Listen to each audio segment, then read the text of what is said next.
Buenos días. Bienvenidos y bienvenidas a esta conferencia plenaria del Área Temática 2 de Inteligencia Artificial y Big Data.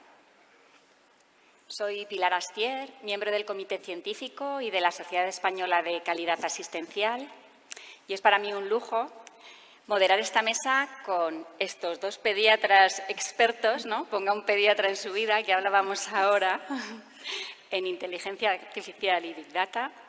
Y hemos estado preparando la mesa estos últimos meses con mucho cariño para poder transmitir mensajes que nos ayuden a tomar mejores decisiones en relación con la inteligencia artificial y los Big Data.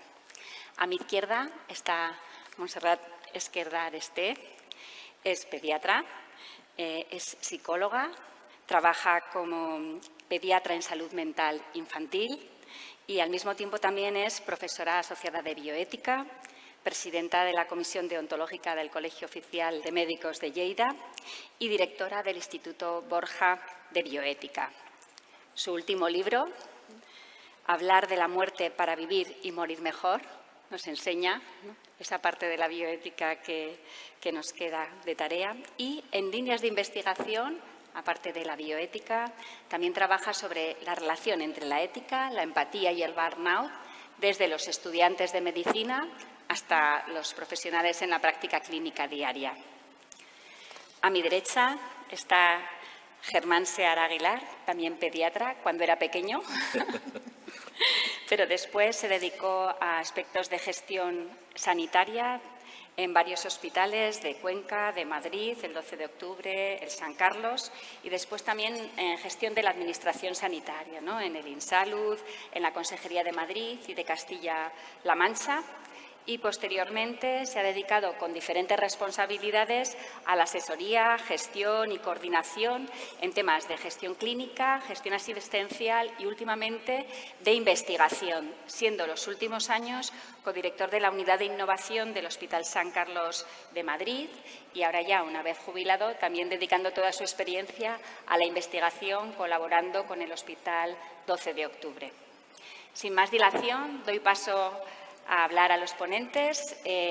Va a hablar en primer lugar Germán Seara, va a hacer una pequeña presentación para hacer el marco conceptual de la inteligencia artificial y los Big Data, posteriormente Monse en relación con la relación de la bioética y después pasaremos a un diálogo de preguntas entre los dos ponentes y después daremos la oportunidad para que todos podamos dialogar con ellos. Muchas gracias. Muchas gracias, Pilar. Voy a ver si cojo el mando. Bueno, muchas gracias, lo primero, por la invitación a participar y para mí es un placer. Como ha comentado Pilar, yo soy un pediatra, soy un clínico que aprendí en su momento pues, herramientas de gestión y después pues, he trabajado durante muchos años en el ámbito de los datos, que me ha encantado. Pero la óptica con la que voy a plantear esto es la de un hombre sencillo, la de un pediatra, que lo que trata es de entender de qué va esto del manejo de los datos. Si consigo saber cómo se activa el paso.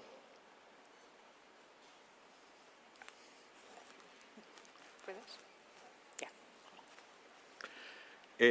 Bueno, el primer problema que tenemos con esto de la inteligencia artificial es definirla. Y fijaos que el informe de la Oficina Ejecutiva del Presidente, nada menos que del Comité Nacional de Ciencia y Tecnología de Estados Unidos, dice una cosa tan genérica como que es sistemas computarizados con comportamientos que concebimos que requieren inteligencia para ser desarrollados.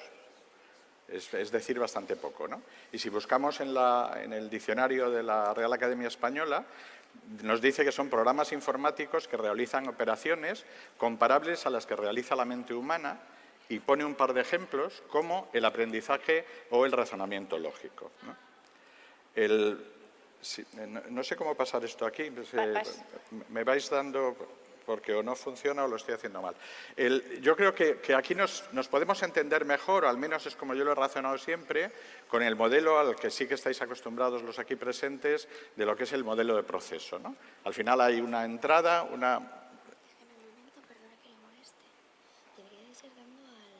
Sí, pero no me... No, voy a hablar con los compañeros, ¿vale? Sí, gracias. Hay una entrada que se presupone que a través de un proceso, de algo que ocurre, aumenta el valor de las salidas y que, digamos, los criterios básicos es que tiene unas normas o unos criterios en los que se está basando y que siempre consume unos recursos. Al final, cuando hablamos de inteligencia artificial o cuando hablamos, o cuando hablamos de algoritmos,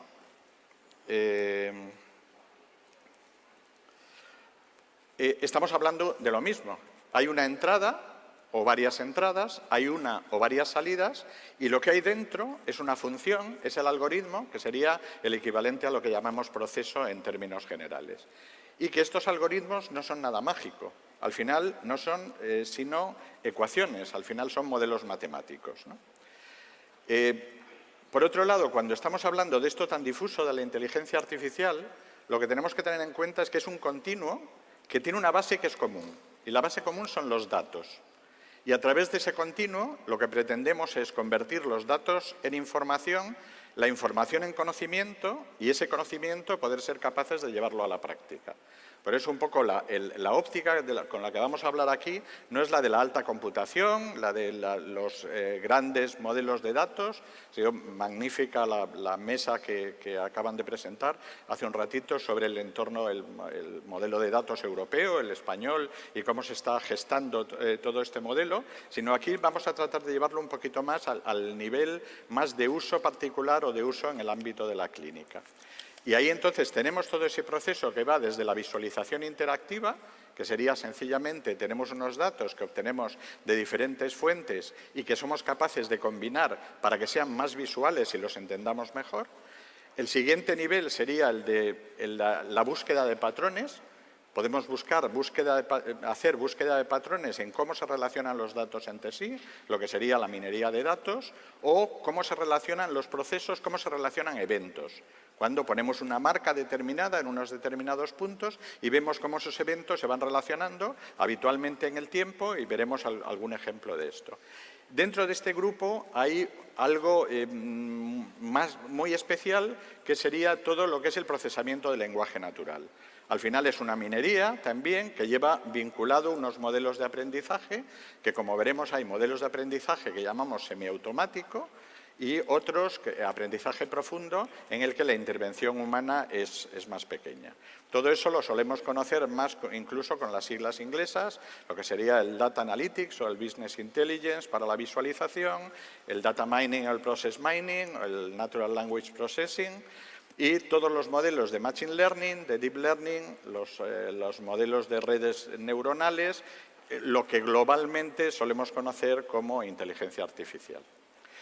Entonces, a mí me gusta siempre mucho empezar por algo que es muy accesible a nivel de los clínicos y que en nuestra experiencia, en mi época sobre todo de la unidad de innovación del clínico, nos sirvió mucho para que, primero, que los clínicos fueran capaces de reconocer el valor que tienen sus propios datos. Al final, estos datos están sacados de datos que recogían los propios clínicos, muchos de ellos en Excel, con una calidad variable, y que la gran ventaja que tenían es que cuando eras capaz de, a través de un modelo de identificación, el modelo de identificación en este caso sería el de una identificación de paciente, te permitía empezar a vincular diferentes variables que sobre todo eran capaces de permitir un diálogo entre los diferentes actores del sistema. Los profesionales, por un lado, los intereses de los gestores o los intereses de los pacientes. Entonces, el simple hecho de ser capaces de visualizar estos datos creo que ayuda enormemente a los clínicos, lo primero, a mejorar la calidad de sus datos. Nosotros utilizábamos mucho este modelo, que en concreto es Power BI, pero hay muchos equivalentes de esto, para que los propios clínicos fueran conscientes de los problemas que tienen muchas veces al recoger los datos. Y que los datos no son eso que se recoge para que lo aprovechen en la moqueta, sino que son datos que tienen y pueden y tienen que ser útiles para quien los recoge y para los pacientes en última instancia.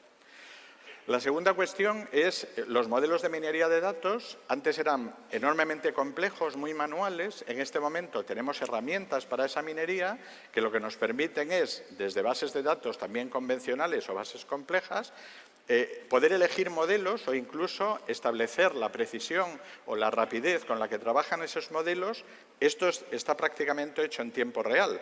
O sea, la sucesión esta son los segundos o los milisegundos que tarda un sistema y decir, bueno, si tenemos una fiabilidad, en este caso, pues de un 90 y no sé qué % con eso, esperamos, hacemos un random forest que es un poco más complejo, tal, que nos va a llevar más tiempo. Esto se puede trabajar y se debe trabajar directamente con los clínicos y con los investigadores. Es otra forma de que entiendan también cuál es el contexto que se le puede dar a sus propios datos. Y un poco lo que le contábamos a los clínicos cuando trabajábamos directamente con ellos es que en última instancia los modelos de análisis avanzado o los modelos de Machine Learning, básicamente los que se utilizan en el ámbito clínico o son para hacer una clasificación o para un modelo de predicción, básicamente en lo que tiene que ver con la toma de decisiones. ¿Qué diferencia tiene el supervisado con respecto a los no supervisados? En el supervisado estamos definiendo tanto las entradas como las salidas. O sea, en este caso estamos definiendo que un dato que procede de una entrada determinada, su salida va a ser normal o patológica dependiendo, por ejemplo, de unos niveles determinados. O estamos haciendo un nivel de predicción que tiene que ver, las correlaciones que hacemos y con las que hemos trabajado toda la vida en modelos de investigación, que si está o la previsión es que con esta tendencia de datos va a llegar a tal sitio, a tal otro, en el que será normal o será patológico o sería normal o patológico en caso de que todavía no haya existido.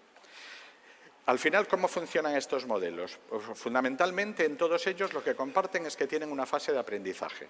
Es decir, hay una muestra de datos sobre la que trabajamos, que es sobre la que el sistema es capaz de etiquetar. En principio, el mecanismo de clasificación en el supervisado es humano y nosotros le colocamos unas determinadas etiquetas.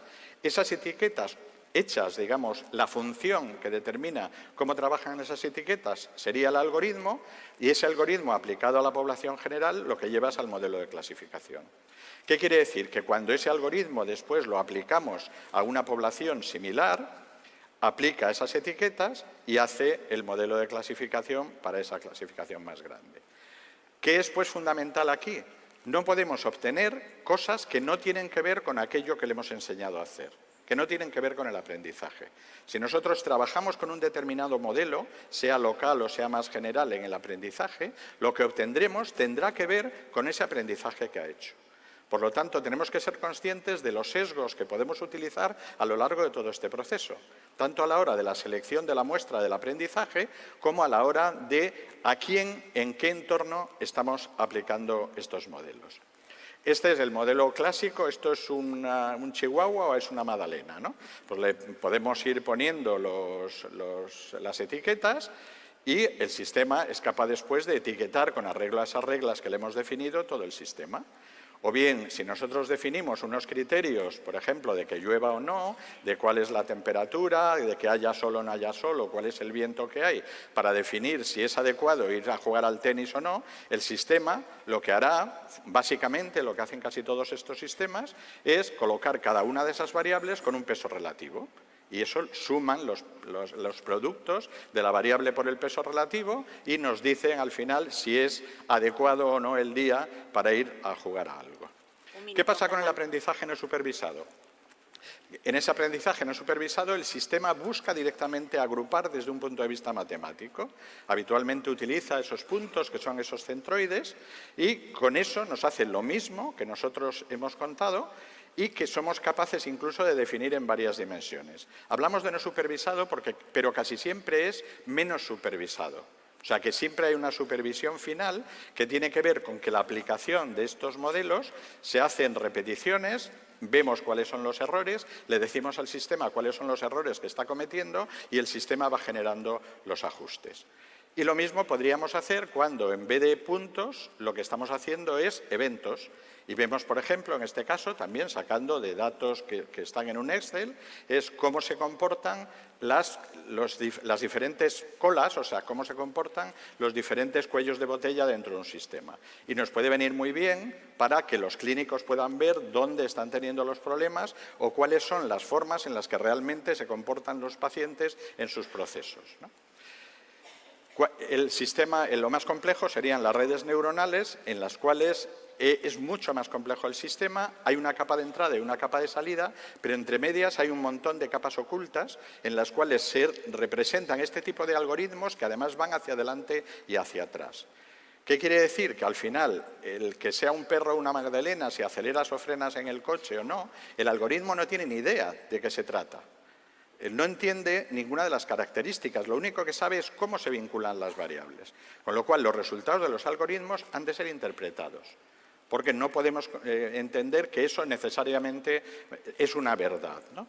Por lo tanto, cuanto más abajo, menos complejo, cuanto más arriba, más complejo y, por tanto, mayores necesidades de computación o de implementación, y cuanto más a la derecha, menos transparente, porque tendremos zonas que es caja negra y en la que es difícil de plantear el sistema.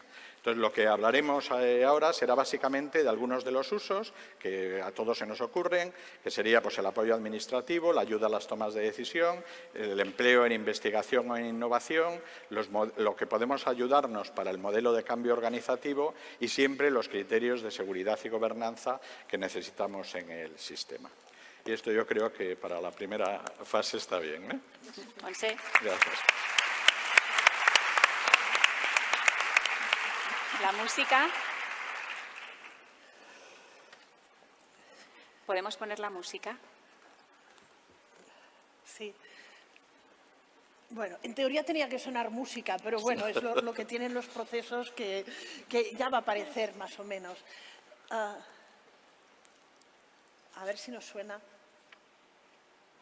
No. Esto era la entrada, ¿eh? Mientras yo iba a tener que ir sonando esto. Y no sé si a ustedes les suena o si alguien sería capaz de reconocerlo, o que seguramente les evoca. Pero esto es una partitura realizada por un algoritmo de inteligencia artificial. De hecho, la hizo mi hijo de trabajo de investigación de bachillerato, con 17 años. Y yo todo lo que sé, de hecho me lo ha explicado unas cuantas veces, lo que Germán os ha explicado, y yo pongo igual la cara que habéis puesto vosotros de hacer ver que lo entiendo, ¿eh? Quiero decir que... Entonces, cuando lo has escuchado ya unas cuantas veces, no la música, sino lo que ha comentado, empiezas a captar, y la reflexión ética nace al menos de lo que he intentado captar. Porque yo creo que hay una parte fundamental que cuando yo a mi hijo le digo, bueno, es que el algoritmo ha generado esto, y él me dice, sí, pero lo que ha metido para que el algoritmo aprenda son partituras de Bach, de Vivaldi, de Paganini, y si no hubiera habido un Bach, un Vivaldi, un Paganini, el algoritmo por sí solo no habría generado nada. Sí, por eso seguramente le suena la música, porque ha utilizado estas partituras para aprender. ¿Sí? Y es una buena entrada. ¿Y por qué debemos plantearnos esta parte ética de la inteligencia artificial? Pues porque tenemos discursos. Esto es un vídeo que yo creo que lo encontrarán muy fácilmente por internet, pero mientras me estaba ya preparando esto y comentábamos con Germán, llevamos unos cuantos meses discutiendo entre nosotros, y este es un vídeo, no traigo el fragmento de vídeo, pero lo encontrarán. Está Harari, Yuval Noah Harari, lo conocerán, Deus Machina, Homo Deus, todas estas cosas. Está hablando con la directora del Fondo Monetario Internacional. Es decir, son dos personas que yo creo que hay que tener en cuenta. Y en esta conversación, Harari, hay un momento que dice, está llegando, no falta mucho, pero los médicos van a desaparecer. Tendremos instrumentos o tendremos diferentes sensores internos y externos. Algunos de ustedes seguramente ya llevan relojes, sensores, ¿eh? Pues tendremos incluso instrumentos internos muy perfeccionados y algoritmos de inteligencia artificial que decidirán. Si hay alguien de enfermería, Harari dice, las enfermeras no van a desaparecer. Cuidado, necesitaremos siempre. Pero los médicos desaparecerán. Y la señora del Foro Monetario Internacional se asusta y dice, ¿pero qué harán, pobrecitos médicos? Y el otro dice, pues tendrán que reconvertirse. Pero incluso se asusta, se irán todos al paro. Es un vídeo fantástico, ¿eh? Yo creo que estaría bien tener Harari aquí, ¿eh? Lo digo porque a veces también pienso, bueno, y los filósofos también, ponemos un algoritmo que junte unos cuantos textos y seguramente los filósofos también se sustituirán, ¿eh? Pero realmente te planteabas esto. Y de hecho, para preparar la charla también estaba busquen en buscadores, los médicos desaparecen en este futuro.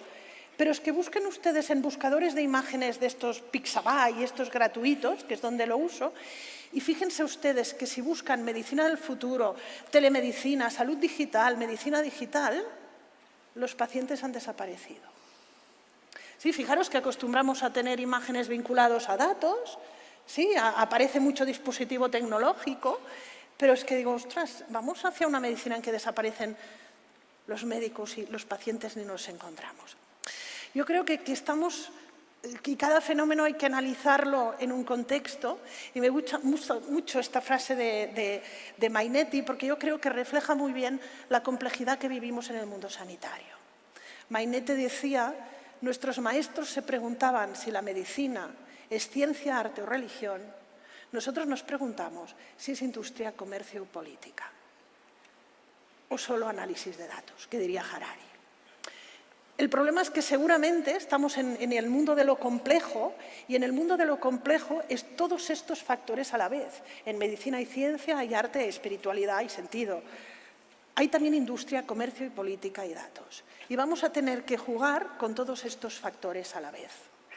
Por eso yo creo que la pregunta quizás no es si se champeterizará la medicina, champeterizará el concepto de Schumpeter, la destrucción creativa. Si va a desaparecer los médicos, que es lo que planteaba, de hecho Harari decía que los médicos, su concepto era que se van a champeterizar, que iban a desaparecer como desaparecieron los cassettes. ¿Alguien se acuerda de los cassettes? ¿Sí? De dar vueltas así con las tapas del Vic. Pero bueno, el CD ha desaparecido, ¿eh? Fíjense que hay unas generaciones que hemos vivido muchas innovaciones creativas. Por eso quizás la pregunta no sea tanto si se champeterizará la medicina como sí, sino qué debe champeterizarse de la medicina.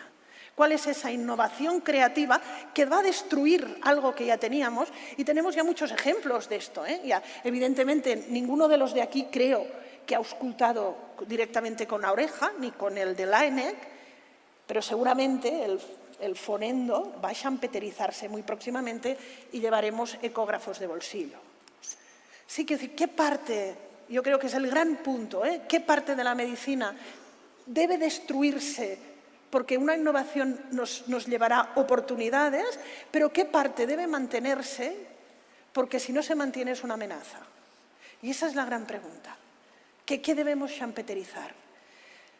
Porque este es Slack. Slack fue el precursor de algo que acostumbramos a odiar los clínicos, la historia clínica informatizada. Fue el gran precursor. Y él ya tenía una frase que decía, si un médico puede sustituirse por una máquina, merece ser sustituido por una máquina. Si estamos dando una atención sanitaria impersonal, robotizada, si la queremos llamar así, o masificada, mereceremos ser champeterizados. Porque hacer de máquinas, las máquinas lo harán, o los algoritmos lo harán mejor que nosotros. Pero creo que tenemos delante toda la oportunidad. Este es un libro muy bueno. No sé si conocen a Eric Topol, tiene varios libros hablando de este tema y este lo titula Deep Medicine. Es de un poco antes de la pandemia, creo que es del 18-19.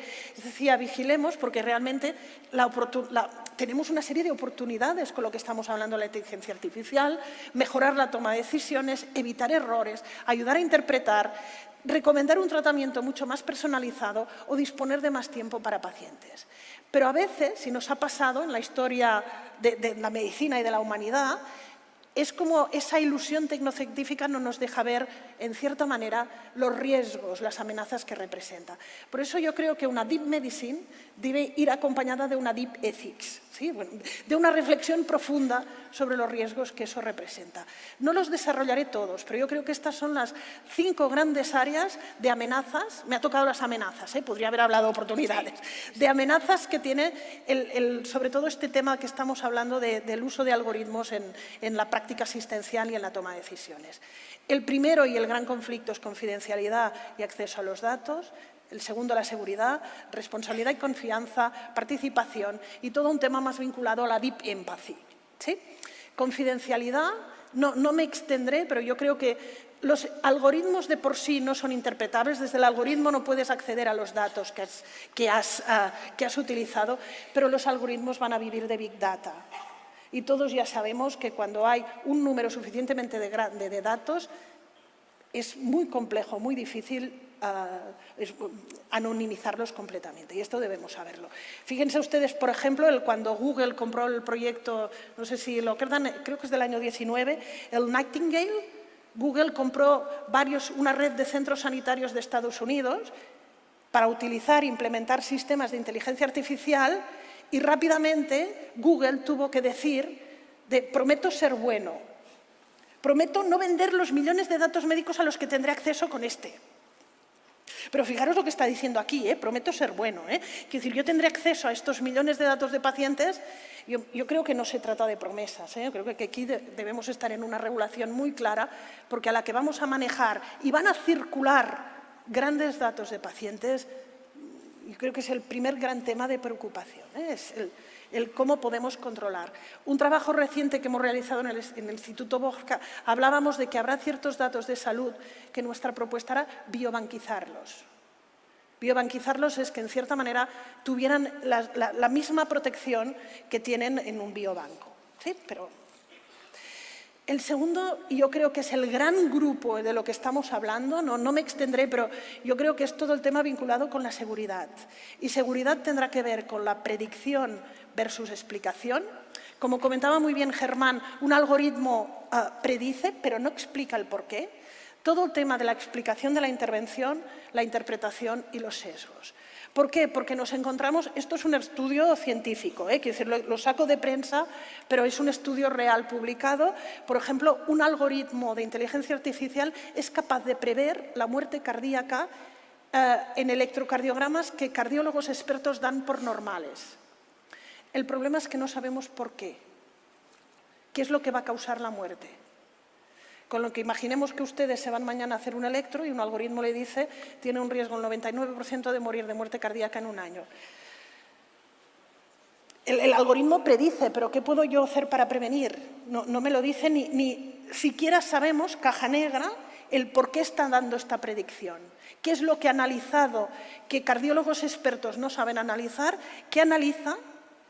¿Sí? Para poder predecir. Y esto es un gran tema. Este es un estudio que me encanta, de la predicción a la interpretación. Este es un estudio que se realizó en un área muy grande, no me acuerdo dónde es un área muy grande de Estados Unidos, en una ciudad, y lo que ven en un lado es la mortalidad cardíaca y lo que ven en otro es cómo tuitea la gente.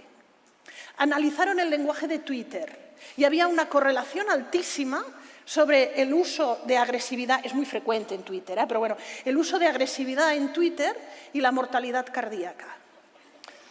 Claro, pero el algoritmo te dice eso. Por si acaso, si ustedes están tuiteando, no, estoy haciendo una correlación, pero por si acaso, para prevenir, no, pero fíjense que una mala interpretación es decir, bueno, pues yo a partir de ahora tuiteo con mucho cariño y voy a poner muchos corazones. Mucho cariño. Sí.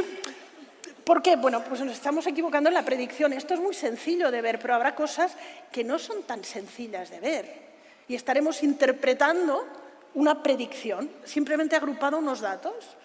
Sí, y esa interpretación pues, puede ser muy errónea. Si alguien está tuteando, añadan corazones, por si acaso. Pero bueno. La inteligencia artificial es muy mala detectando los cambios distributivos. Yo creo que lo ha explicado muy bien, solo puede dar respuestas a aquello que ha aprendido. Cuando hay un cambio distributivo es muy, muy mala. Y después perpetúa y amplifica los sesgos. Una de nuestras, yo creo que de nuestras esperanzas que pensamos en inteligencia artificial es que evite sesgos, como bebe de los datos. Si los datos están sesgados, va a amplificar los sesgos. Si soy mujer y voy a urgencias con una serie de síntomas y tengo más riesgo por ser mujer que me diagnostiquen de ansiedad, el algoritmo dirá que uno de los diagnósticos probables es ansiedad. Va a amplificar un sesgo. ¿Sí? Aquí hay varios artículos que hablan de los sesgos, yo creo que es un gran tema. Voy acabando, estos últimos son muy rápidos. Responsabilidad y confianza, el algoritmo aprende por sí solo. Quien lo programa, decir, yo no lo programé, si he aprendido. ¿De quién es la responsabilidad final? Sí que me diréis del médico, sí, pero si hace una predicción, la responsabilidad no puede pertenecer a una cosa. ¿Sí? La razonabilidad de la decisión o la gestión del error. Participación lo dejo, si queréis, para el debate. Y yo creo el gran último punto es Deep Empathy, porque decía al inicio que uno de los sueños es disponer de más tiempo, que el algoritmo automatice procesos, pero esto es de Deep Medicine, ¿eh? Esta me encantó cuando la vi. Fíjense ustedes, del 75 a la actualidad, 1975 a la actualidad, el número de trabajos sanitarios ha pasado de trabajadores profesionales sanitarios en Estados Unidos de 4 millones a 16 millones. El gasto medio por persona de $550 año a $11.000 año. El tiempo medio por paciente ha pasado de 6 minutos una primera visita y 30 una segunda a 12 y 7. No tengo datos de nuestro país, pero lo que nos está enseñando es que la tecnificación o la implementación tecnológica de la sanidad no aumenta, sino que reduce el tiempo con el paciente. La historia clínica informatizada es nuestro día a día. ¿Cuánto tiempo estamos con la historia y cuánto dedicamos al paciente? ¿Sí? Con lo que yo creo que esto es algo a replantear. Porque aquí va parte de lo que no vamos a poder champeterizar. Nuestra forma de relacionarnos los humanos, nuestro cableado de base, de origen, es paleolítico. Las personas tenemos emociones y nos relacionamos de forma paleolítica y tenemos instituciones medievales y tecnología como dioses. Esto lo decía Wilson. Dice, y esto no va a poder acabar bien. Ya sé que me dirán que las instituciones son ochenteras, pero tienen un regusto los hospitales así medieval. Y queramos o no, nuestro cableado paleolítico es esto. ¿De quién nos fiamos al final? ¿En quién confiamos? En quien me mira a la cara, no a la mano, quien me mira a la cara. ¿Sí? ¿En quién vamos a confiar? Por eso, para ir finalizando, André Picard comentaba, periodista sanitario, decía, hablamos mucho de fármacos, de medicina personalizada, de tratamiento personalizado, marcadores epigenéticos, pero la gente anhela medicina personal, con contacto humano, con cercanía. Por eso yo creo, ahora sí que acabo, que hay que distinguir muy bien inteligencia y sabiduría. Y los algoritmos quizás sean inteligentes, pero no son sabios. Como Alanzón comentaba que sabiduría es el saber elegir bien los fines e inteligencia aplicar los medios. Mi percepción es que incluso ahora nuestra medicina es muy inteligente, pero poco sabia, y debemos tender a la que implementemos y tecnifiquemos aún más nuestra medicina, debemos también dedicar el mismo esfuerzo a high-tech, high-touch, habilidades comunicativas, relacionales, éticas, para conseguir ese equilibrio entre una medicina humanamente científica y científicamente humana. Muchas gracias.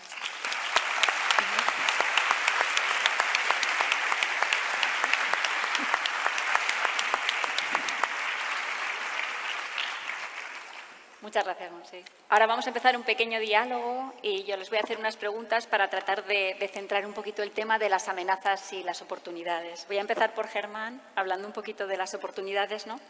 La inteligencia artificial nos permite mejorar la toma de decisiones, ¿no?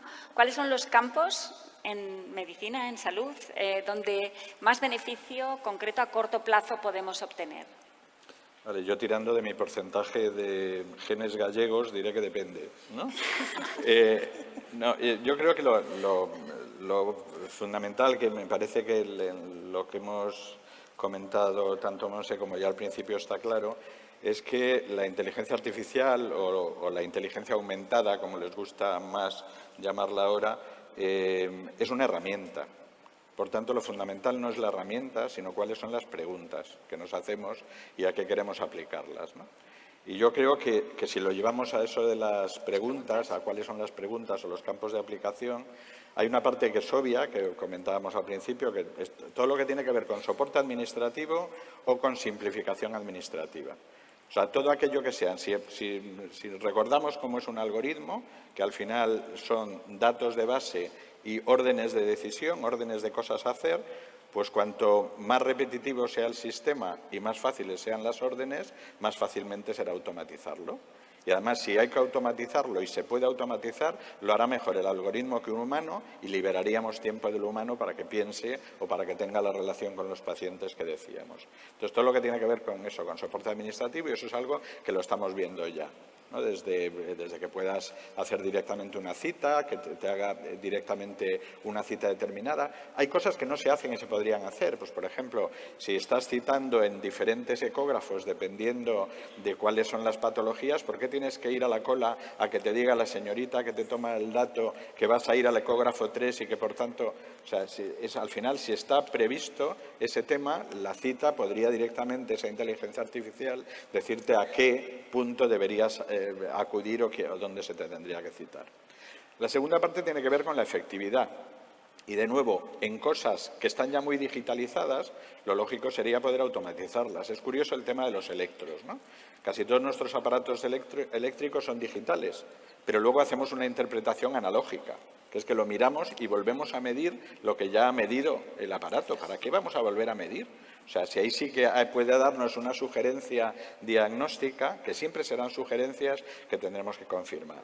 Las medidas de los ecógrafos, por ejemplo, en cardiología, ya hay muchos sitios donde directamente el sistema, para unas determinadas medidas, lo que te sugiere es la patología a la que corresponde o el problema fisiopatológico que corresponde. En oncología, en la que se están utilizando a la vez, digamos, para definir el fármaco, muchas ómicas que ya hay detrás y que sería imposible trabajar de una forma manual, con una evolución clínica determinada, con unos fenotipos determinados. Claro que nos es útil ahí el que nos haga una sugerencia determinada. En cosas como rehabilitación, por ejemplo, la rehabilitación en los que pretendes mejorar un rango de movilidad de una articulación, en este momento con la visualización a través del sistema de cuáles son los rangos y alguien detrás que te va cambiando el algoritmo para que te ayude a ir un poquito más allá de ese rango, a ver cuál es la evolución, es enormemente útil y, sin embargo, lo seguimos utilizando muy poco. Y esperamos a que la persona que está supervisando esos movimientos nos diga si se están haciendo bien o mal. O sea, hay cosas que sí que podemos sustituir y que lo que no tendríamos que sustituir, como decía Monse, es lo que tiene que ver con la relación humana. Lo mismo podría decir para mejoras en seguridad, por ejemplo, todo lo que tiene que ver con el uso de fármacos. Si la media en muchos pacientes crónicos es de 12 fármacos diarios, ¿es posible que no haya interacciones entre esos fármacos? A mí, desde luego, estadísticamente no me salen los datos. Pues claro que el sistema te puede avisar, y tenemos ya algunos sistemas de alarma y de aviso, o que te puede avisar de cuáles son las cosas que con mayor posibilidad pueden ocurrirte. Te puede avisar a ti, pero puede avisar también al paciente, o puede avisar al mismo tiempo al médico y al paciente, que sería lo ideal, ¿no? La mejora de los flujos de trabajo. Hemos visto la mecánica esta de la minería de procesos es extraordinariamente útil para ver los cuellos de botella. Nuestro sistema es típico de cuellos de botella. Eso se hacía ya en la industria en los años 90. ¿Por qué no lo podemos hacer? O sea, al final, para verificar qué pacientes se nos están quedando fuera, qué pacientes no nos estamos acordando de que se han quedado en un punto determinado, cómo podría ser más eficiente el sistema. Y luego todo lo que puede tener que ver con lo que llamamos los algoritmos de refuerzo, ¿no? De refuerzo para temas de salud, para temas de cribado o para temas de diagnóstico precoz. Un poco lo que nos comentaba Monse. Si tienes mayor riesgo pues sería bueno que lo supieras tú y que lo supiera tu ámbito de salud. O sea, yo creo que al final es un cambio que tiene que ver con el pasar de una medicina de enfermedad a una medicina de salud. Y, por tanto, estamos dejando de hablar de una historia clínica patológica para hablar de una historia de salud. Y estaríamos dejando de hablar de pacientes para hablar de ciudadanos, ¿no? que además pretendemos que sean sanos. Y nos dejamos para otra ventana la parte de la interrelación y en qué nos puede ayudar a la interrelación. Bueno, Monse, has descrito una serie de amenazas, ¿no?, de la inteligencia artificial en el campo de la medicina, pero ¿cómo podemos abordarlas? Yo creo que una parte va muy vinculada a cómo nos formamos para interpretar esto. Quiero decir que yo creo que también hay visiones a veces muy simplistas a la hora de acercarnos, incluso la de Harari, decir, de decir, bueno, esto simplemente nos va a solucionar todo. Esto nos va a ayudar en alguna parte de los procesos y debemos entender el cómo funciona, a pesar de que es muy complejo. Yo creo que es una parte fundamental. Yo creo que en nuestras formaciones como profesionales sanitarios debería incorporarse la formación. ¿Sí? Hubo un momento, que yo creo que los que estamos aquí nos recordamos cuándo, que se incorporó el tema de la estadística. Hubo un momento en que en la estadística se vio que el tipo de medicina que estábamos haciendo la necesitaba. Yo creo que ya va siendo el momento de que todo esto que estemos comentando entre en nuestras facultades. Muy bien, y empezando por los alumnos en medicina, en enfermería. Sí, el problema quizás de los currículums actuales no es qué es lo que pensamos que debería entrar, sino qué es lo que quitamos. Sí, en un foro que tenía de educación Siempre médica, sumar, ¿no? sí, comenté, es que estamos enseñando la anatomía igual casi que 100 años. Y tenía a los anatomistas esperándome en la puerta, sí, literalmente. Pero claro, ¿qué quitamos de nuestros currículums? Yo creo que tenemos muy claro que hay que incorporar, incluso lo que se está hablando en este congreso, debería formar parte de currículums, mucho de lo que se está comentando aquí. Más que quitamos. ¿Qué opinas de qué aportar y qué quitar en relación con la formación? Claro, yo creo que de nuevo tiene que ver con varios aspectos. Por un lado, creo que tiene que ver mucho con cuáles son los valores personales. O sea, al final, yo quizás sea por lo de jubilado y por lo de mirar hacia atrás sin ira, ¿no? Yo creo, un poco pensando en los comportamientos de los profesionales, creo que tienen mucho más que ver con su propia posición en la vida que con aspectos únicamente profesionales. Entonces, yo creo que es una cuestión de mirada, por un lado, de cómo estás mirando la vida y cómo estás mirando la profesión, ¿no? Y por otro lado, en ese sentido, creo que efectivamente estamos haciendo una formación muy tecnológica, pero sin embargo perdemos por completo todo lo que tiene que ver con los temas de relación. Me llama poderosamente la atención que eso no esté integrado en los currículos, además incluso desde los niños, ¿no? O sea, en los niños se abandona todo lo que tiene que ver con los cuidados de salud. ¿Por qué? Si me parece que es elemental el tema. O en la formación profesional, eso no está, o está en momentos en los que no se les da importancia y se considera, como decíamos antes, una María más, ¿no? Entonces, yo creo que el cambio fundamental tiene que ver con tener una estrategia clara de qué es lo que se quiere conseguir en la formación. Y lo que se quiere conseguir en la formación es lo que queremos conseguir después cuando ejerzamos como profesionales. Entonces, creo que hacemos ese cambio de chip y orientamos de verdad eso que decimos siempre, de que todos los sistemas están orientados al paciente. Es mentira. Los sistemas están orientados a sí mismos y los profesionales estamos orientados a nosotros mismos. Vamos a dejarnos de tonterías. Y los datos que tú has dado son tremendos, ¿no? O sea, que al final tienes mucha más tecnología, más cosas a tu lado y lo que has hecho es disminuir a una cuarta parte el tiempo de relación con el paciente. Pues lo hemos hecho fatal, claro. Con lo cual tenemos que redefinir un poco, ¿no?, esa relación de los profesionales con el paciente en el marco de la inteligencia artificial. ¿Qué oportunidades le ves? Sí, hombre, yo creo que si partimos desde ese punto de vista de que estamos redefiniendo la mirada, una cosa fundamental es que, lo comentaba también con un compañero esta mañana en el desayuno, casi todas las cosas que hacemos hoy las podríamos hacer a través del teléfono o conectándonos a través del teléfono. Pero incluso aunque no nos toquemos, es completamente diferente la relación que estamos manteniendo en este momento que la que hemos mantenido durante la fase de presentación a través de los chats, a través de estas cosas, ¿no? Yo creo que es eso lo que tenemos que ser capaces de recuperar. O sea, al final, si la inteligencia artificial nos puede ayudar como herramienta, tenemos que utilizarla como una herramienta y no como un fin. Pero lo que nos tenemos que reforzar es cuáles son los fines de nuestras instituciones o cuáles son los fines de nuestro sistema.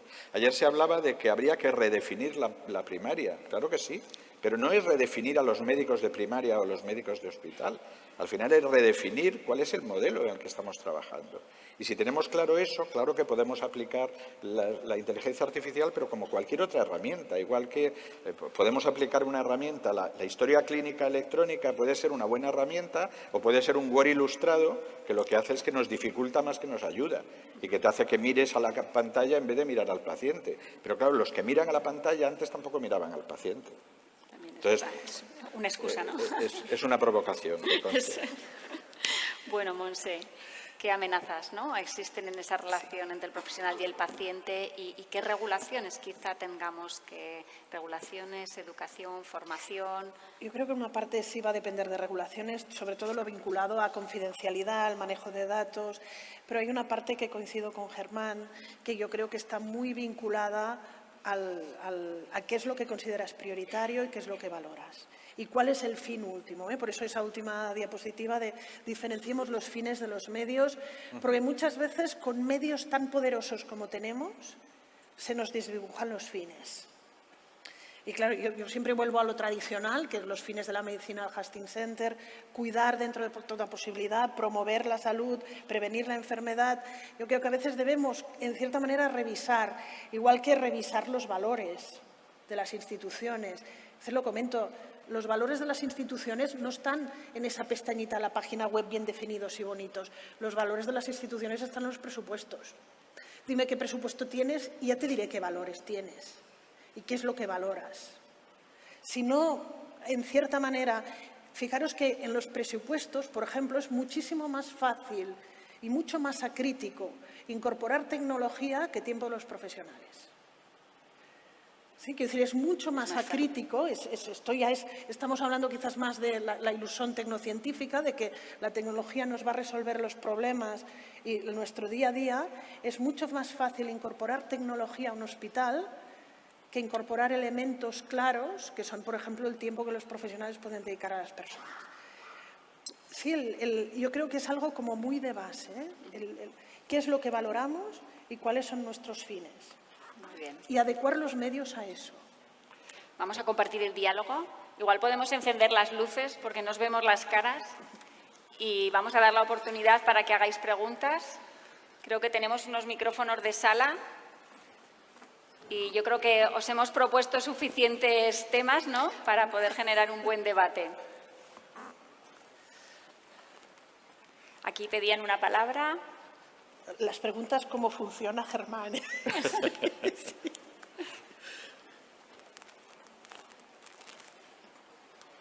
Vale, aquí en primera fila. ¿Alguna persona más que quiera hacer preguntas para ir recuperando palabras? Y luego allí a la izquierda, arriba. Gracias. Sí, bueno, ambos quería preguntarle a Germán, ¿tú crees que el tiempo que se tardó en desmitificar las estatinas se hubiera tardado tanto si hubiéramos tenido Big Data? Bueno, vamos a ver. Yo creo que una de las grandes... Primero creo que habría que diferenciar un poco. Hablamos mucho de Big Data, pero casi todo lo que utilizamos no es Big Data en términos estrictos, sino ese concepto del Smart Data o datos más o menos seleccionados.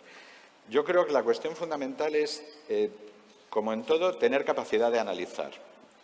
O sea, hay una publicación muy interesante de hace muy pocos años del Instituto de Medicina de Estados Unidos que decía que a pesar de todos los sistemas de informatización, los datos que provienen de la interacción con los pacientes siguen siendo poquísimamente utilizados, que por otro lado, aquello que clásicamente llamábamos la medicina basada en la evidencia, solo lo podemos aplicar en un 10 o un 15% de los casos, porque esos casos eran casos enormemente seleccionados y alrededor de monopatologías, casi todas ellas, ¿no?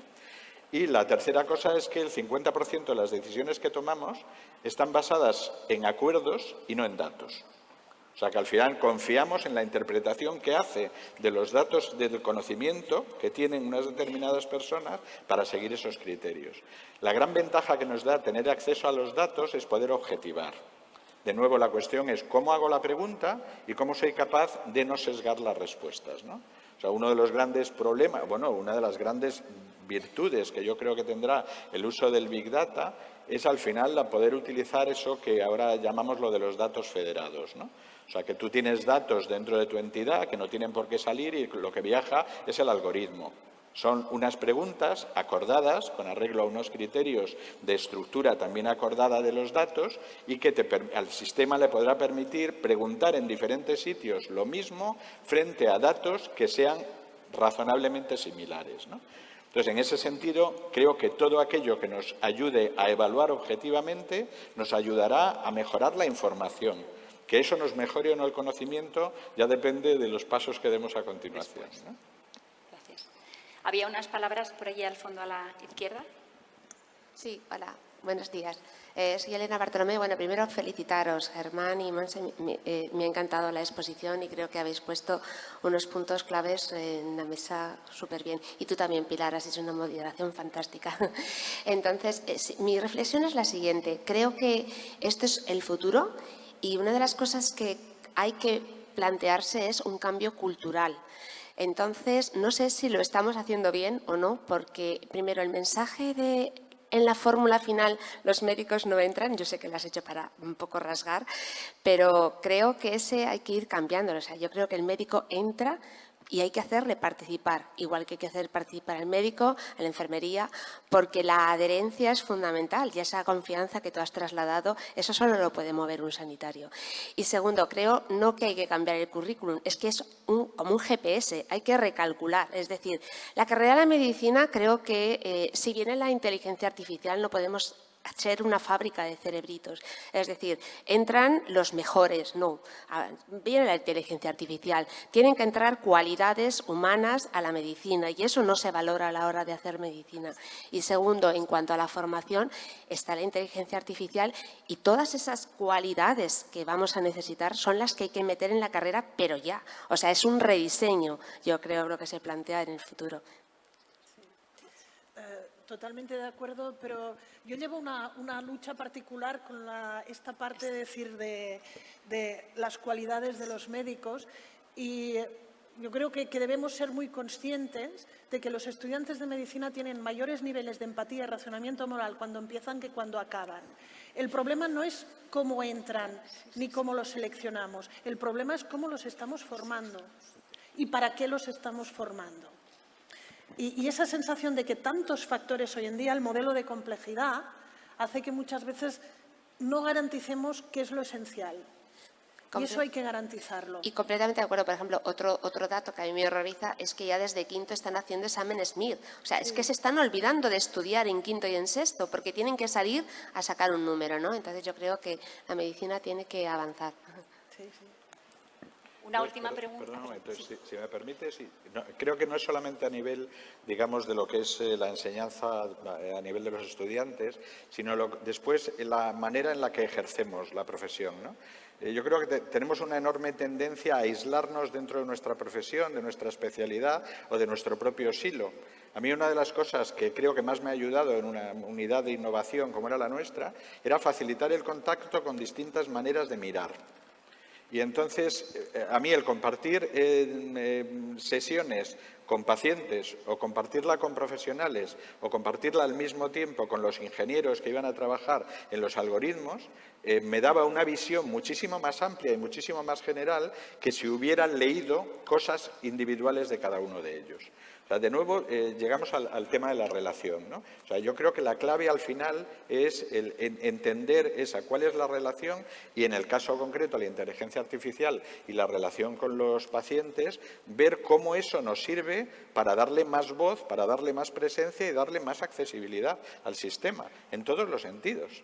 Por eso que decíamos que al final estamos definiendo un sistema teóricamente centrado en los pacientes, pero en el que todas las decisiones las tomamos nosotros. Todo eso de las decisiones compartidas, ¿dónde está? Es anecdótico.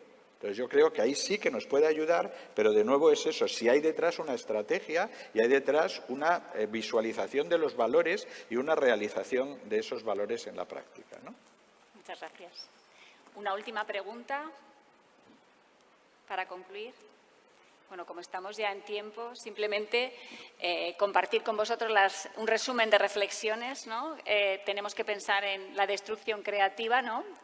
Que eso nos va a ayudar también a rediseñar el currículum de los profesionales del futuro, ¿no? Que son los que van a liderar esto, que tenemos que buscar un punto de equilibrio entre la confidencialidad y el negocio, ¿no? En la gestión de los datos, que la relación entre los profesionales y los pacientes va a cambiar, pero que no debemos dejar de lado el deep touch, ¿no? el trato cálido, que buscamos seguridad, pero también eficacia de la información, ¿no? Predice la información, pero ¿por qué? Y que debemos tener claro desde el punto de vista de las relaciones, ¿no? Que efectivamente el cableado puede ser paleolítico, ¿no? Las emociones, que las instituciones deben mejorar y esa inteligencia artificial y ese Big Data nos puede acercar más al paciente con la gestión de su viaje por el sistema sanitario, ¿no? Y que la inteligencia debe estar bañada en sabiduría, ¿no? Y la sabiduría la aportamos nosotros. Pues bueno, muchísimas gracias, Germán, muchísimas gracias, Montse. Gracias a todos por estar aquí y damos paso a las siguientes actividades que tenéis en el Congreso. Un aplauso.